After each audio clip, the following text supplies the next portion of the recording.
Hello, I am John Brisson, author of Fix Your Gut and Health Coach. Welcome to the Fix Your Gut YouTube channel. And today we're going to talk about what I believe to be a very important supplement that I've used in the past and I've recommended to my clients as well, which is enteric-coated peppermint oil. Now, peppermint, people either love it or they hate it. Peppermint was originally it's a hybrid mint. This cross between water mint and spearmint, and it's native to Europe. But the herb is now grown widespread throughout the year, and most people, when they think of peppermint, they think of the cooling sensation which they get from the compound menthol that is in it. So, when we're eating mint chocolate, with the bitterness of the chocolate, the coldness of the mint, how it feels on our tongues, or adding mint to winter drinks. But mint has a long tradition of herbal use for issues. I mean, it was used by the Egyptians, Greeks, the Europeans for different medicinal purposes, and peppermint does have a lot of studies done with the conventional label of IBS or irritable bowel syndrome, which most doctors use as a catch-all for digestive issues that have to deal with the colon. But that being said, there are some important properties to menthol. What does menthol do? Well, menthol is an organic compound. Of course, it's found in peppermint oil, and it does many different things. For one, it does work decent for pain relief. It weakly activates the opioid receptors within the brain, and in doing so, it changes the perception of pain by both the brain and also reduces inflammatory pain nerve signaling pathways within the body, increasing the pain threshold, and in doing so you may feel less pain. A lot of people in their in different natural formulations of like icy hot type products, menthol will be included with capsaicin in that to help reduce pain and help reduce inflammation, which menthol does do.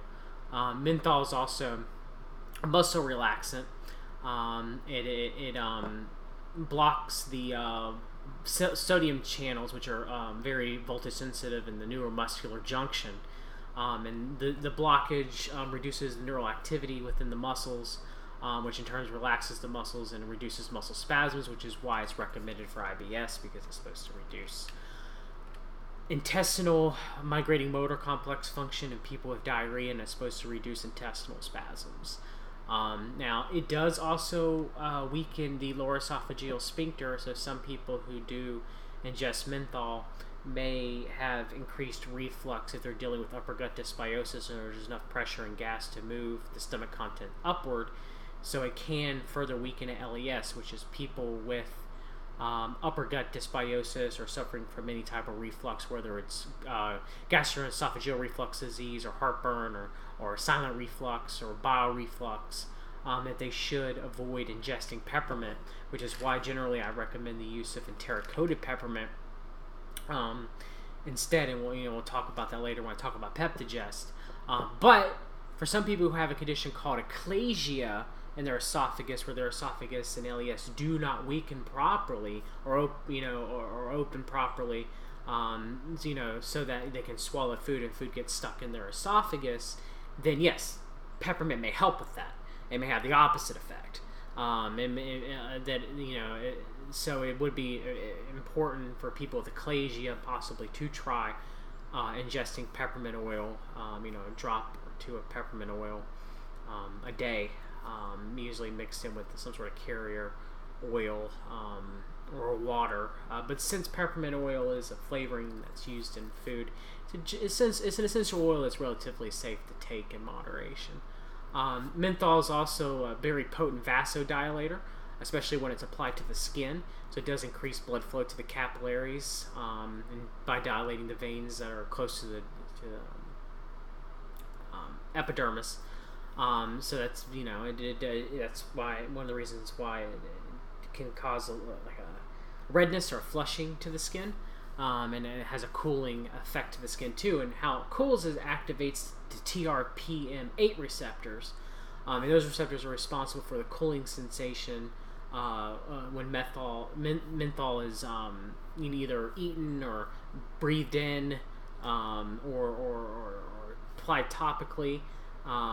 So yeah, I mean, and also activating the TRPM8 receptors reduces inflammation, specifically in the intestinal tract, which may be why it's recommended in people with IBS or SIBO or inflammatory bowel disease. And finally, throughout the centuries, menthol has been used to relieve congestion, whether it's nasal congestion through inhalation or chest congestion, because it does relax the nasal bronchial passageways and reduces inflammation. It's also been used for sore throats, and like menthol lozenges, which would reduce the pain associated with sore throats, as well as relaxes the throat passageways too, which may make it easier to breathe in people suffering from upper respiratory infections. So this is why menthol is a commonly used additive in cough drops, as well as a topical like Vicks Vapor Rub that you would put on your chest, and you would inhale the menthol to help issues with upper respiratory infections. So when we're talking about digestion, peppermint, like I mentioned, some of the things I mentioned before, it does do a few things. Peppermint oil does have antimicrobial properties. It's very broad spectrum against many different bacteria that may cause dysbiosis.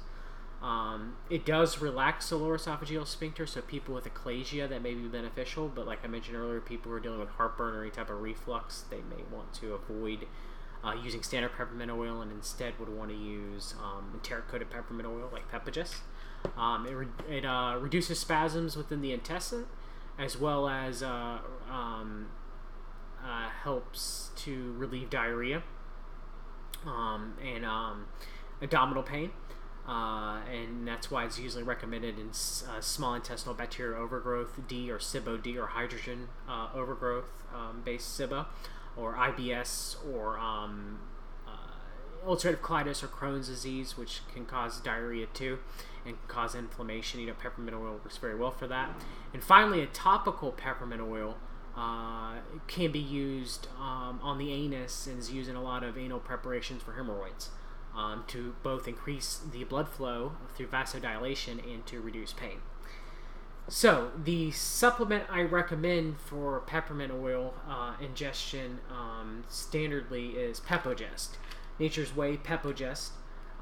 It is enteric coated, meaning that it does not break down into the stomach. Therefore, when you reflux, it will not cause issues with the lower esophageal sphincter if you're having upper gut issues.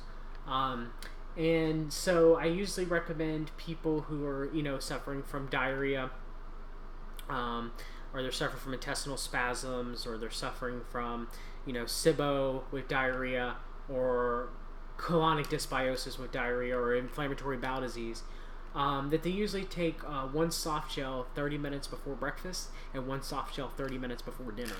Now, it does slow down digestion, so it can, in people who are prone to constipation, you may want to avoid the use of enteric-coated peppermint oil. That's why, even though I love the supplement Atrantil, and I will do a video on Atrantil later, they do use peppermint as a way to slow down the migrating motor complex or motility of the intestines, so that the other herbs that are in Atrantil will have their antimicrobial effect against archaea. But that being said, for some people who've tried Atrantil, the peppermint oil does worsen their constipation, which is normally associated with SIBO with constipation, also known as methane-dominant SIBO or archaea dysbiosis. So yeah, if you're dealing with constipation, you probably don't want to supplement with peppermint oil or enteric-coated peppermint oil. Now, the reason why you eat it before a meal is because you want the peppermint oil to, when you ingest it, for it to immediately go, the pyloric sphincter opens up and it immediately goes down into the duodenum, and then you eat the food after that to kind of keep the pyloric sphincter from opening up for a few minutes. But if you do end up taking this with a meal, on the other hand, you will digest the enteric coating, and it will break out in your stomach, and you will start burping up peppermint, which with people with reflux, that is not a good idea because, like I mentioned, it lowers the lower esophageal sphincter. And for some people, actually, menthol can be an irritant if they, if their esophagus or their larynx is very inflamed too. It can make the inflammation worse and have an opposite effect, similar to D-limonene. D-limonene is very anti-inflammatory, but in some cases it can cause inflammation. So it's the same with menthol. So yeah, I mean, if you're dealing with SIBO with diarrhea, general IBS, chronic functional abdominal pain, or abdominal pain in general, as long as you're not suffering from constipation, and inflammatory bowel disease, peppermint oil, especially terracotta peppermint oil, may be very beneficial and may be something that you want to take. This does have a little bit of soybean oil in it, but it is organic, and usually the terracotta is mainly made of the soybean oil and the glycerin and the ethyl cellulose and the sodium alginate. It does have some preservatives in it, but it's about the cleanest in terracotta peppermint oil that you're going to get, and it's very cheap and it works very well. Now, one unpleasant side effect that no one ever talks about, well, it can be pleasant depending on the person, is that usually a sign that your body's actually using the menthol is after you take it, you don't get a special little surprise when it passes through your digestive tract and you are ending up defecating, and your anal sphincter starts to feel very cold and frosty.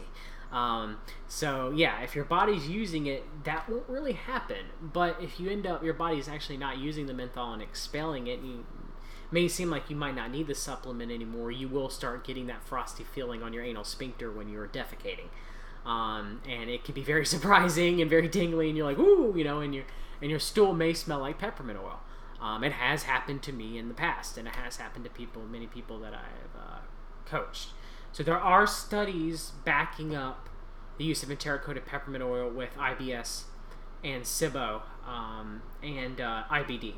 So it is, there are a lot of doctors who do recommend terracotta peppermint oil for digestive issues. It is one of the few supplements that gastroenterologists actually will somewhat recommend, because there is a lot of both clinical magnitude of it working with it, as well as backed up by studies. So yeah, that is terracotta peppermint oil. I recommend Nature's Way Peptogest.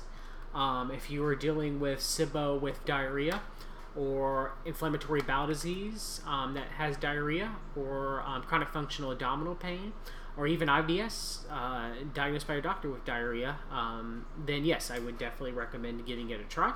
And if you have hemorrhoids, to get a cream that contains menthol in it, a natural cream, that may help your reduce your hemorrhoids as well by increasing blood flow to the hemorrhoid tissue.